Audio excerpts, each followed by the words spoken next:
Hello and welcome to my chemistry depth study video, where I'll be testing the effect of acidity on crustacean shells. This video is for any curious audiences wondering about the effect of climate change on the organisms of our planet.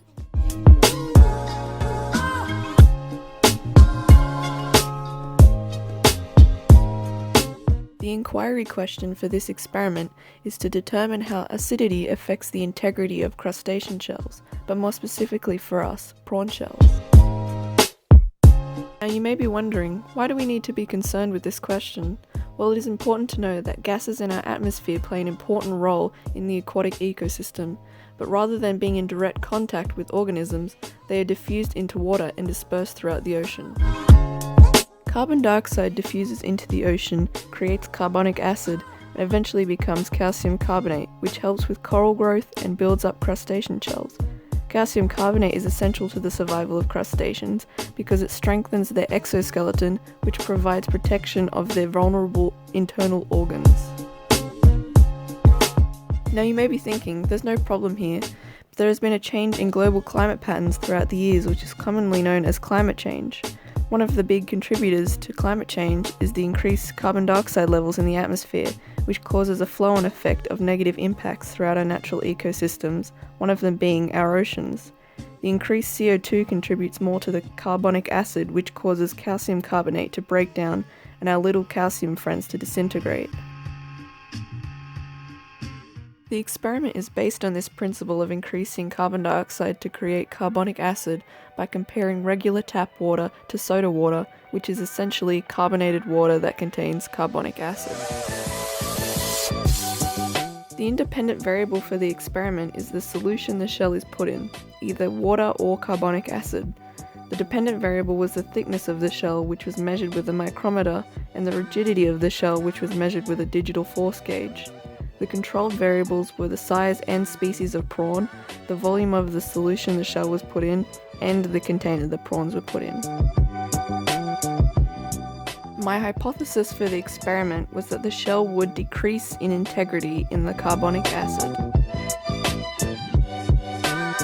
The materials I used were 10 jars with lids all equal in size, 10 uncooked prawns. It doesn't matter what prawns you use, just as long as they're the same. For my experiment I used Green King prawns, 7 litres of tap water, 7 litres of soda water, a digital force gauge with a pointed tip, some kind of plank with a hole that is the size to fit the pointed tip of the force gauge through, sewing pins, and a micrometer.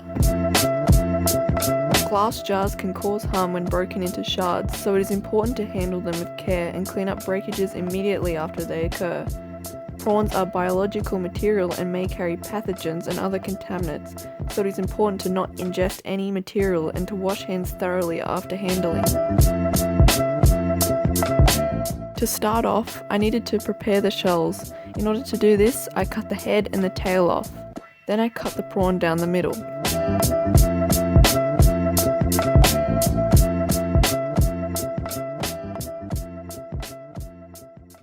I then used my thumb to dislodge the meat from the shell. I put aside the meat and placed the shell in a jar.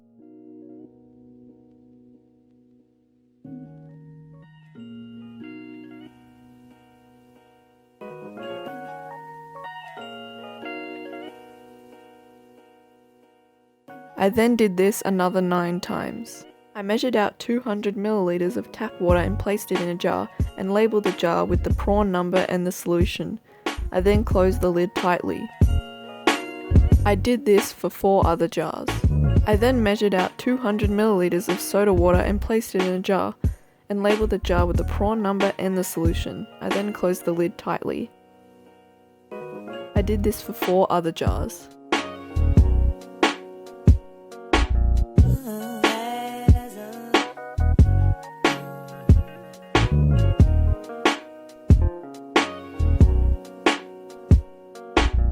Every day for a week, I would then change the soda water in the jars with new soda water in order to replenish the carbonic acid, and to only make the experiment fair, I would change the tap water too.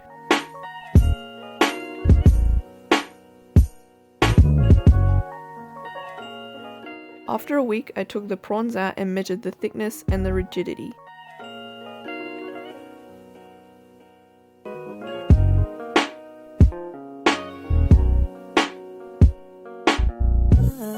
measure the thickness, use the micrometer by placing the shell in the small gap and spinning the side until your shell piece can't move, and take down the reading.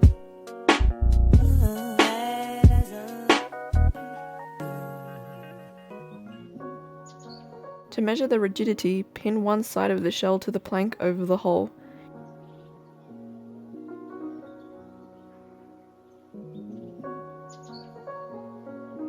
Use the pointed tip and maximum setting on the force gauge and push the gauge down slowly through the hole and record the reading. Repeat for the right side and then repeat for the other shells.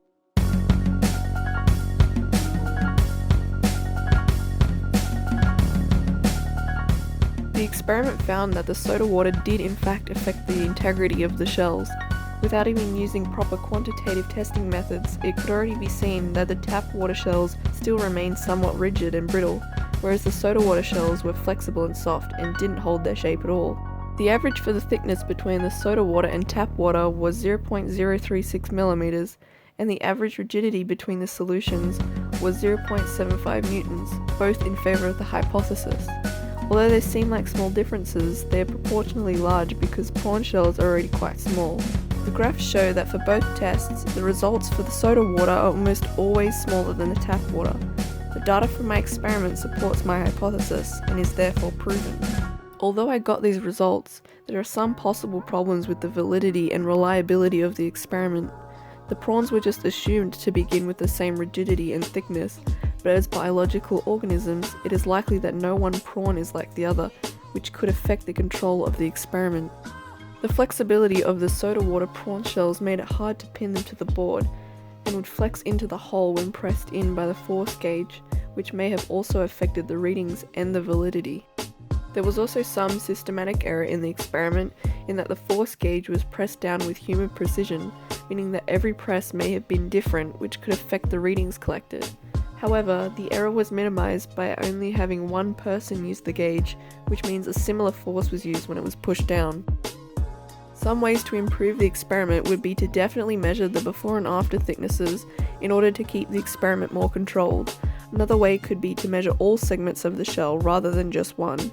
This would give a more accurate reading for the integrity of the whole shell. Increasing the carbonic acid in water did in fact decrease the integrity of the shell, which approves the hypothesis. This result then means that the increasing CO2 that has been accumulating over the years does indeed have an effect on crustaceans and could be detrimental to our oceans.